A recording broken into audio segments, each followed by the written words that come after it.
নমস্কার, আমি অ্যাস্ট্রোলজার বৈশালী সরকার। 11ই March two 17ই March সারাটা সপ্তাহ আপনাদের কেমন যাবে সেটা নিয়ে আজকে আলোচনা করব।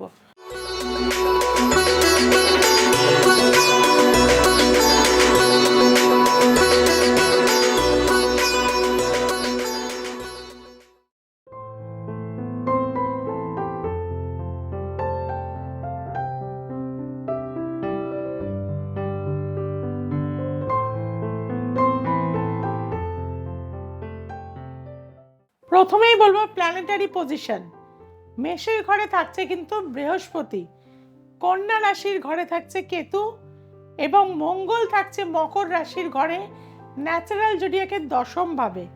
একাদশ ঘরে থাকছে রবি, শনি এবং সাথে থাকছে কিন্তু শুক্র, এবং দ্বাদশ ভাবে চলে গেছে চন্দ্র, বুধ এবং রাহু মীন রাশির ঘরে। এই হচ্ছে সারাটা সপ্তাহের রাশি মানে প্ল্যানেটারি পজিশন। প্রথমেই বলবো মেষ রাশি।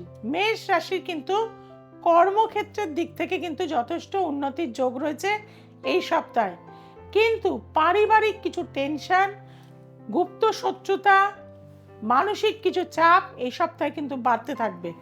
তবে ভুলেও এই সপ্তাহে কোথাও টাকা ইনভেস্টমেন্ট করতে যাবেন না, তাহলে কিন্তু সেই টাকা আপনার ব্লকেজ হয়ে যাবে। সেদিক থেকে কিন্তু সাবধানে থাকবেন। আপনাদের বলবো এই সপ্তাহটা আপনারা একটি বেসন আটা দিয়ে একটি প্রদীপ জ্বালাবেন, মাটি যুক্ত করতে পারেন করে বেসন আটা দিয়ে একটি করে প্রদীপ বানিয়ে প্রতিদিন সেটা কিন্তু ভগবান শিবের সামনে রাখবেন এবং সর্ষের তেল তাতে দিয়ে আপনি যে কষ্ট পাচ্ছেন বা মনের যে কামনাটা আপনি চাইছেন যে ফুলফিল হয়ে যাক, সেটা কিন্তু অবশ্যই করুন। আসছি বৃষ রাশি। বৃষ রাশির ক্ষেত্রে দেখা যাচ্ছে লগ্নপতি শুক্র, রবি এবং শনি যুক্ত অবস্থায় রয়েছে আপনার দশম ভাবে। হঠাৎ কোনোভাবে আপনার কর্মক্ষেত্রে বদনাম বা অপযশ চলে আসতে পারে, সেদিক থেকে ভীষণ সতর্কতা নিতে হবে এই সপ্তাহে। কোনো মহিলা যদি আপনাকে পার্সোনালি ডেকে কোনো কাজ করাতে চায়, আপনি কিন্তু খবরদার যাবেন না। কিছু স্ক্যান্ডেল বা অপযশ আসার কিন্তু কানেকশন রয়েছে, কিছু ভুল হয়ে যাওয়ার কানেকশন রয়েছে। আপনার পঞ্চমে যেহেতু কেতু রয়েছে এবং একাদশে যেহেতু চন্দ্র, বুধ, রাহু রয়েছে, হঠাৎ করে কিন্তু ভুল ডিসিশন আপনার জীবনের মধ্যে ঝড় নিয়ে আসবে। আপনাকে বলবো প্রতিদিন বট গাছে একটু কাঁচা দুধ এবং গঙ্গা জল আর একটু অল্প কেশর মিশ্রিত করে 7 বার বট গাছটি প্রদক্ষিণ করে সেই গাছে কিন্তু জল দিন এবং একটা করে সাদা বাতাসা গুঁড়ো করে সেখানে দিয়ে চলে আসবেন। আসছি মিথুন রাশি। মিথুন রাশির বুধ কিন্তু চলে গেছে হচ্ছে আপনার দশম ভাবে, অর্থাৎ মীন রাশির ঘরে। বুধ যেহেতু চন্দ্র যুক্ত অবস্থায়, রাহু যুক্ত অবস্থায় বুধ রয়েছে, অর্থাৎ বুদ্ধি আপনার লোপ পেয়ে যাবে। বাড়িতে মাকে নিয়ে টেনশনের মধ্যে পড়বেন, হসপিটাল ঘর হতে পারে এবং কর্মস্থানেও আপনার কিছু ভুল ত্রুটির জন্য কর্মচ্ছেদ হয়ে যেতে পারে। যারা চাকরি চেঞ্জ করতে চাইছেন এই সপ্তাহে খবরদার করবেন না, তাতে কিন্তু বিপদ আপনাদের বাড়বে। তবে আপনার ভাই বোনদের দ্বারা কিছুটা মেন্টাল সাপোর্ট, অর্থনৈতিক সাপোর্ট এই সপ্তাহে কিন্তু আপনারা পেতে পারবেন। পঞ্চমুখী হনুমানজির ছবি বাড়ির মেন সদর দরজায় টাঙিয়ে রাখুন এবং শনিবার, মঙ্গলবার ছোলা, গুড়, মেটে সিঁদুর অবশ্যই হনুমানজিকে দিয়ে থাকুন। আসছি কর্কট রাশি। কর্কট রাশির নবম ভাবেতে গিয়ে কিন্তু রয়েছে চন্দ্র, বুধ এবং রাহু, অর্থাৎ পিতার শরীর স্বাস্থ্য বা সেই কারণে হসপিটাল ঘর হতে পারে, মানসিক চাপ বাড়তে পারে, পারিবারিক অশান্তি কিছুটা বাড়তে পারে, ভাই বোনেদের সাথে ভুল বোঝাবুঝি হতে পারে। তবে আপনাদের বলবো এই সময় কারো থেকে টাকা ধার নেবেন না এবং কারোকে কিন্তু এই সপ্তাহে টাকা ধারও দেবেন না। আপনাদের সাদা বস্ত্র যদি পরে থাকেন ভীষণ শুভ হয়ে থাকবে। সাথে একটা রূপোর চেন যেটা এস ছাড়া সেটা ধারণ করে থাকুন, ভীষণ উপকার পাবেন। আছে সিংহ রাশি। সিংহ রাশির কিন্তু লগ্নপতি একদম সপ্তমে শনি শুক্র যুক্ত, কোনো মহিলা জীবনে চলে আসার যোগ রয়েছে, অর্থাৎ তৃতীয় ব্যক্তির কারণে কিন্তু অশান্তি চরম হবে এই সপ্তাহে আপনাদের জীবনে। বা যারা নতুন কোনো ব্যবসা বা ভেঞ্চারে সই করতে চলেছেন এই সপ্তাহে অবশ্যই দাঁড়িয়ে যাবেন। রবি, শনি, শুক্রের যে যোগ আপনাকে কিন্তু দারিদ্রতা আনিয়ে দেবে। আপনাদেরকে বলবো সূর্যার্ঘ্য অবশ্যই দেবেন, একটি হর্তুকি রবিবার দিন জবা ফুল, আতপ চাল, দুব্বা দিয়ে এবং একটি কাঁঠালি কলা দিয়ে ওং জবা কুসুম শঙ্কাশং কাশ্যপিয়ং মহাদ্যতিম ধান্তারিং সর্ব পাপগ্ন প্রণতস্মি দিবাকরম, এই মন্ত্র অবশ্যই করবেন। আসি কন্যা রাশি। কন্যা রাশির লগ্নে কেতু, সপ্তমে চন্দ্র, বুধ, রাহু ভীষণ নেগেটিভ, অর্থাৎ অপোনেন্ট আপনার সাথে প্রচণ্ড ব্ল্যাক ম্যাজিক করতে পারে, অশান্তি করতে পারে, আপনাকে কোনো কিছুতে ফাঁসিয়ে দিতে পারে, মানে সাংঘাতিক রকম আপনি একটা শত্রুতার প্রকোপে কিন্তু পড়ে যেতে পারবেন। সেদিক থেকে আপনাদের বলবো এই সপ্তাহ ভীষণ সাবধানতা অবলম্বন করতে হবে। আপনাদের বলবো নিজের এঁটো খাবার কাককে দিন। এবং কেতু, যেহেতু আমরা কি বলি যে কেতু মাথা নেই, মাথাবিহীন, কাজেই কারো কথা আপনি জিনিসটা না বুঝে কোনো কিছুতে কিন্তু বিশ্বাস করতে যাবেন না। এই সপ্তাহে চুপচাপ থাকুন, মেডিটেশন করুন, ঈশ্বর আরাধনা করুন, তিনি আপনাকে কিন্তু পথ দেখাবে। রেগুলার শিব মন্দিরে যান এবং ভগবান শিবকে কিন্তু একটু আতপ চাল, মধু, সিদ্ধি দিয়ে অবশ্যই জল দিয়ে আসুন। নমঃ শিবায় নমঃ, মহামৃত্যুঞ্জয় মহাদেবায় নমঃ, এই মন্ত্র করে থাকুন। আসছি তুলা রাশি। তুলা রাশির কিন্তু দেখা যাচ্ছে লগ্নপতি শুক্র, পঞ্চমে শনি রবিযুক্ত, অর্থাৎ এমন কোনো প্রেমজ সম্পর্কে আপনি জড়িয়ে পড়বেন যেটার থেকে আপনার জীবনে কিন্তু বদনাম, অপযশ এগুলো কিন্তু আসার যোগ রয়েছে। কোনো রকম ফাটকা, গ্যাম্বলিং, জুয়া, সাট্টা মধ্যে টাকা ইনভেস্টমেন্ট করতে যাবে না। তবে কোনো সৎ গুরুর যোগ কিন্তু এই সপ্তাহে আপনার জীবনে আসার যোগ রয়েছে, তাতে কিন্তু আপনি দীক্ষা নিয়ে নেন, সেটা আপনার জন্য কিন্তু ভালো হয়ে থাকবে। কম্বলের আসনে বসে যদি আহার করতে পারেন সারাটা সপ্তাহ আপনার জন্য মঙ্গলদায়ক হবে। আসছে বৃশ্চিক রাশি। বৃশ্চিক রাশির লগ্নপতি তৃতীয়ভাবে রয়েছে, অর্থাৎ মকর রাশিতে মঙ্গল লগ্নপতি রয়েছে, এটা খুব ভালো।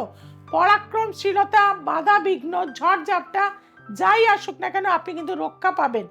এবং হনুমানজির যে মনের জোর বা হনুমানজির যে পরাক্রমশীলতা সেইটা কিন্তু আপনার মধ্যেও রয়েছে। কিন্তু আপনার চতুর্থ ভাব, পঞ্চম ভাব সাংঘাতিক খারাপ রয়েছে, অর্থাৎ আপনি ঈশ্বর চেতনা করতে চাইছেন কিন্তু মনোসংযোগ হচ্ছে না। পড়াশুনো করতে চাইছে স্টুডেন্ট কিন্তু পড়ায় মনোযোগ দিতে পারছে না। সাদা চন্দনের টিপ পরুন এবং বাড়ি থেকে বার হওয়ার সময় একটা বালতিতে জল নিয়ে সেখানে ক্রস চিহ্ন এঁকে দিয়ে সেখান থেকে কিন্তু চলে যাবেন। কোনো বিপদ আপদ, দুর্ঘটনার যোগ এই সপ্তাহে রয়েছে, সেদিক থেকে সাবধান থাকবেন। আসছি ধনুরাশি। ধনুরাশির পঞ্চমে বৃহস্পতি, কিন্তু দ্বিতীয়ভাবে মঙ্গল থাকার জন্য হঠাৎ কোথাও কিন্তু আপনি টাকা ইনভেস্টমেন্ট করলে, বিশেষত ল্যান্ড, ভূমি, সম্পত্তিতে অনেকটা কিন্তু আপনার গেইন হওয়ার যোগ রয়েছে। তবে ভাই বোনেদের দ্বারা শত্রুতা, পাড়া প্রতিবেশীর দ্বারা শত্রুতা, মানসিক টেনশন, অ্যাংজাইটি, ডিপ্রেশন এই সপ্তাহে কিন্তু বাড়তে পারে, সেদিক থেকে সাবধানতা অবলম্বন করবেন। এই সপ্তাহে সারাটা সপ্তাহ কাঁচা হলুদ হাফ ইঞ্চি করে একটুখানি গুড় দিয়ে প্রতিদিন খান, দেখবেন অবশ্যই উপকার হবে। আসছি মকর রাশি। মকর রাশির চতুর্থপতি যেহেতু লগ্নে রয়েছে, লগ্নে যেহেতু মঙ্গল রয়েছে, মঙ্গল বৃহস্পতির সাথে চতুর্থ অ্যাসপেক্টে যুক্ত হচ্ছে, ভূমি, সম্পত্তি, বাড়ি, ল্যান্ড এগুলো কিন্তু হওয়ার যোগ আপনার এই সপ্তাহে প্রবলভাবে। তবে অযথা অর্থনাশ বা শত্রুপক্ষ অ্যাক্টিভ হয়ে যাওয়া এবং আপনার কাছের মানুষ আপনার সাথে বিট্রে করার যোগ কিন্তু এই সপ্তাহে রয়েছে। আর এই সপ্তাহে কিন্তু কোনো রকম ফাটকা জায়গায় আপনি ইনভেস্টমেন্ট করতে যাবেন না।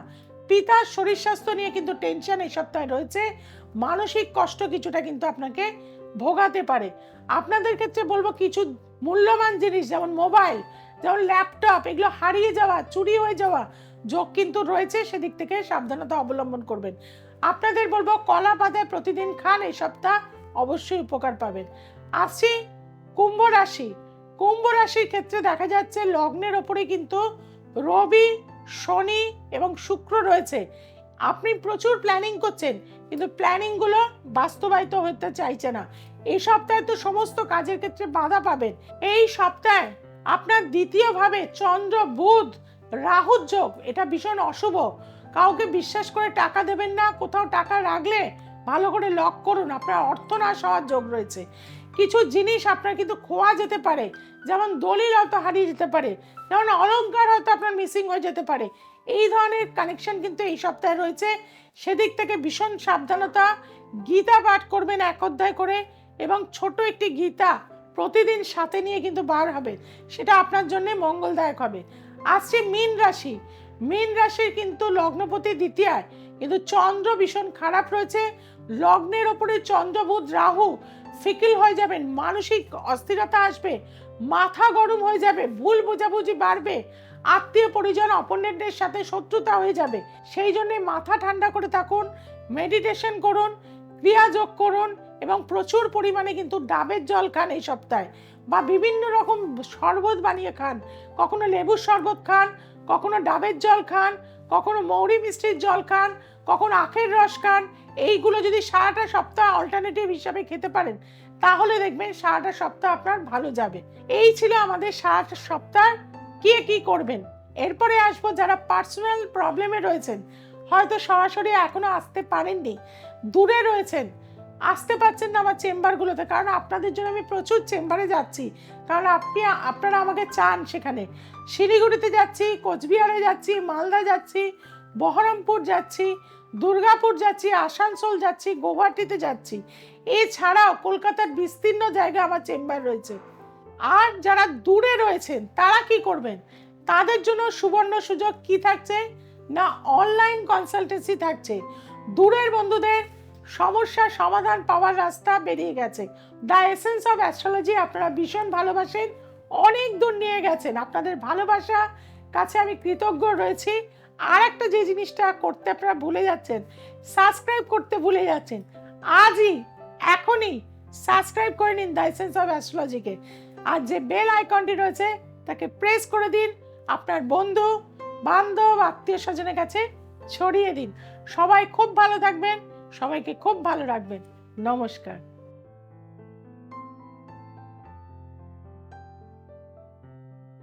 হাই, আমি পূর্ণিমা ঘোষ, বৈশালী সরকার, অ্যাস্ট্রোলজার। ওনার কাছে আমি গেছিলাম আমার পারিবারিক সমস্যার জন্য। তো আমি গিয়ে খুবই উপকার হয়েছি, অনেক উপকার পেয়েছি ওনার কাছ থেকে। তো উনি খুবই ভালো একজন অ্যাস্ট্রোলজার, তো সেই জন্য আমি আপনাদের সাথে শেয়ার করছি, আপনারাও যাবেন। আমার নাম রূপসী মণ্ডল। আমি দিদির কাছে 8 বছর ধরে আসছি। আমার ছেলে পড়াশোনা করতো না, মাধ্যমিক দেয়, তখন থেকে আমি দিদির কাছে এখনো পর্যন্ত আসছি। প্রায় আমার 10 বছর মনে হলো। অনেক কিছু সমস্যা ছিল, দিদির কাছে এসে এই সমস্যাগুলো আমার সমাধান হয়েছে।